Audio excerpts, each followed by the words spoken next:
क्यों अपनी ही पुत्री सरस्वती की ओर आकर्षित हुए थे ब्रह्मा जी।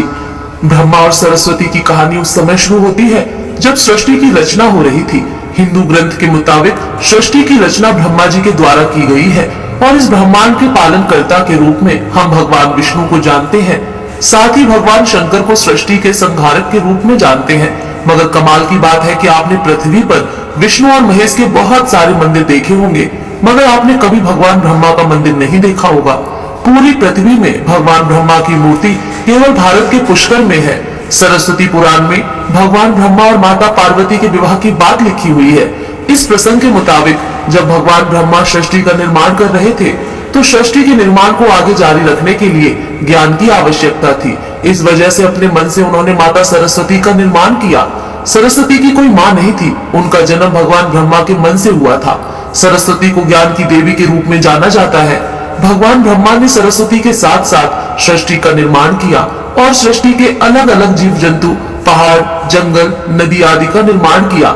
इस निर्माण प्रक्रिया के दौरान भगवान ब्रह्मा देवी सरस्वती के रूप से आकर्षित हो गए। माता सरस्वती ज्ञान की देवी होने के साथ साथ रूप में भी बहुत आकर्षक थी, मगर सरस्वती का जन्म ब्रह्मा से हुआ है। इस वजह से जब भगवान ब्रह्मा सरस्वती की तरफ मोहित हो गए तब देवलोक में उनकी बहुत निंदा हुई।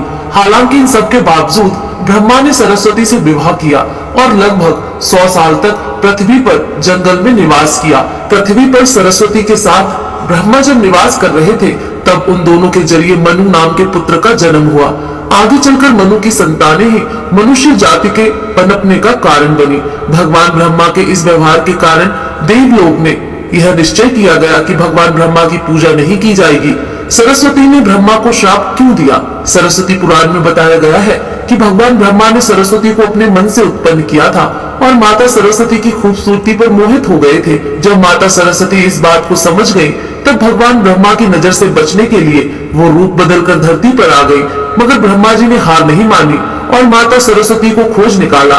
भगवान ब्रह्मा माता सरस्वती के साथ शारीरिक संबंध बनाना चाहते थे और सरस्वती इसके लिए तैयार नहीं थी। सरस्वती ने ब्रह्मा को श्राप दिया था कि धरती का निर्माण करने के बावजूद धरती पर आपकी कभी पूजा नहीं होगी।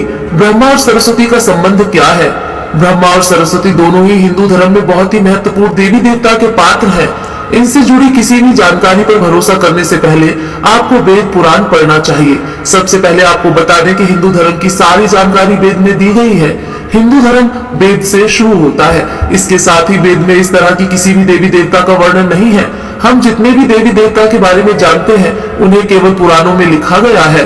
अब आपको यह भी समझना होगा कि ब्रह्मा और सरस्वती के संबंध को लेकर जो जानकारी दी जाती है उसमें कहा जाता है कि इस जानकारी को सरस्वती पुराण से लिया गया है, मगर सरस्वती पुराण नाम का कोई भी पुराण हिंदू धर्म में मौजूद नहीं है। हिंदू धर्म में 4 वेद और 18 पुराण की बात की गई है। इन 18 पुराणों में सरस्वती पुराण नाम का कोई पुराण मौजूद नहीं है। कुछ बड़े पुराणों को उप पुराण में विभाजित भी किया गया है, मगर उप पुराण में भी सरस्वती पुराण नाम के किसी भी पुराण का जिक्र नहीं है। कुछ जगहों पर मत्स्य पुराण की बात की जाती है, मगर इस पुराण में भी आपको सरस्वती और ब्रह्मा के विवाह जैसी कोई जानकारी नहीं मिलेगी। ऐसे में सवाल उठता है कि ब्रह्मा और सरस्वती के बीच कौन सा संबंध है। इसके लिए आपको समझना होगा कि ब्रह्मा ने सृष्टि का निर्माण किया, अर्थात जब भगवान ब्रह्मा सृष्टि का निर्माण करने बैठे तब विष्णु और महेश के अलावा कुछ भी इस दुनिया में मौजूद नहीं था। ऐसे में अगर उन्हें सृष्टि को आगे चलाने के लिए किसी भी पुरुष या स्त्री की आवश्यकता होगी तो उन्हें अपने मन से उसकी रचना करनी होगी। इसी वजह से भगवान ब्रह्मा ने माता सरस्वती, नारद, मनु, जामवंत, सनत, संदन, सनातन, सनत कुमार, भृगु एवं अत्रि का जन्म अपने मन से किया और पृथ्वी को आगे संचालित करने के लिए धरती पर भेजा।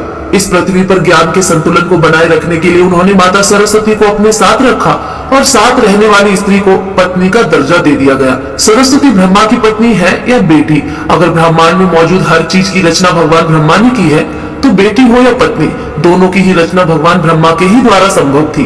भगवान ब्रह्मा को अगर किसी के साथ विवाह करना था तो इसके लिए भी उन्हें किसी का निर्माण अपने मन से करना पड़ता और उनके मन से उत्पन्न होने के कारण उनका रिश्ता बेटी की तरह भी लगाया जाता है। हालांकि सृष्टि का निर्माण होने के बाद अलग अलग घटनाओं के कारण ब्रह्मा का विवाह 5 बार हुआ था। इस वजह से उनकी कुल 5 पत्नियां थी, जिनमें सरस्वती, सावित्री, गायत्री, श्रद्धा, मेधा थी। ब्रह्मा जी की पूजा क्यों नहीं होती है? इस पृथ्वी पर आपने अक्सर भगवान विष्णु या भगवान शंकर के मंदिर को देखा होगा। आपने कभी भी भगवान ब्रह्मा के मंदिर को नहीं देखा होगा। आपको बता दें कि राजस्थान के पुष्कर में भगवान ब्रह्मा का एक मंदिर है। वह मंदिर 3 झीलों से घिरा हुआ है। प्रचलित कथा के मुताबिक सृष्टि का निर्माण करने के बाद वज्रनाश नाम के एक राक्षस ने धरती पर खूब उत्पात मचाया था। जब इस राक्षस ने भगवान ब्रह्मा के साथ दुर्व्यवहार शुरू कर दिया, तब ब्रह्मा जी ने वज्रनाश का वध कर दिया और इस दौरान उनके कमल के 3 टुकड़े धरती पर आकर गिरे, जिससे बड़े बड़े झील बन गए। आज यह स्थान भारत के पुष्कर नाम के इलाके में है और उन 3 झीलों को व्यष्ठा, मध्य और कनिष्ठ पुष्कर के नाम से जाना जाता है। इन झीलों के निर्माण के कारण वहां पर एक यज्ञ करवाने का निश्चय किया गया। इस यज्ञ में साक्षात भगवान ब्रह्मा बैठने आए थे, मगर एक यज्ञ या पूजा पाठ में पति को पत्नी के साथ बैठना होता है। उस समय भगवान ब्रह्मा की पत्नी सावित्री थी, मगर उन्हें आने में काफी विलंब हो रहा था। बहुत देर इंतजार करने के बाद पूजा का मुहूर्त खत्म होने से बचाने के लिए भगवान विष्णु ने एक सुझाव रखा कि ब्रह्मा जी की शादी इसी पूजा के दौरान कर दी जाए। इस विचार पर सहमति दिखाते हुए नारद मुनि ने गायत्री नाम की एक स्थानीय लड़की को भगवान ब्रह्मा के साथ विवाह करने के लिए मना लिया। जब इन दोनों का विवाह हुआ और यज्ञ में भगवान ब्रह्मा गायत्री के साथ बैठकर पूजा को संपन्न किया, तभी वहां माता सावित्री आ गई और वह पूरी गतिविधि पर खूब क्रोधित हुई। उन्होंने इस क्रोध में आकर भगवान ब्रह्मा को श्राप दिया कि धरती पर उनकी पूजा कभी नहीं की जाएगी। इसके बाद उन्होंने नारद को शादी के लिए लड़की खोजकर लाने के कारण श्राप दिया कि नारद आजीवन कुंवारे रहेंगे। जब माता सावित्री को पता चला कि यह विचार भगवान विष्णु ने प्रकट किया था, तो उनके श्राप से वह भी बच नहीं पाए। माता सावित्री ने भगवान विष्णु को श्राप दिया कि वह अपनी पत्नी के वियोग में तड़पेंगे। इसी श्राप के कारण राम अवतार में भगवान विष्णु को माता सीता से बिछड़ने का दुख भोगना पड़ा था। इसके बाद जब माता सावित्री का क्रोध कुछ कम हुआ, तब उन्होंने भगवान ब्रह्मा पर दया दिखाते हुए कहा कि उनकी पूजा धरती पर केवल एक जगह इस पुष्कर में ही हो सकती है। इसके बाद भगवान ब्रह्मा के इस व्यवहार से आहत होकर वह पुष्कर के समीप रत्नागिरी नाम के पहाड़ पर चली गई और हमेशा के लिए तपस्या में लीन हो गई। आज भी रत्नागिरी पहाड़ पर माता सावित्री का मंदिर है और उसके ठीक नीचे 3 झील के बीच बसा पुष्कर का ब्रह्मा मंदिर मौजूद है। इतिहासकारों के मुताबिक आचार्य शंकराचार्य के द्वारा सन 711 में यहाँ भगवान ब्रह्मा की मूर्ति की स्थापना की गई थी।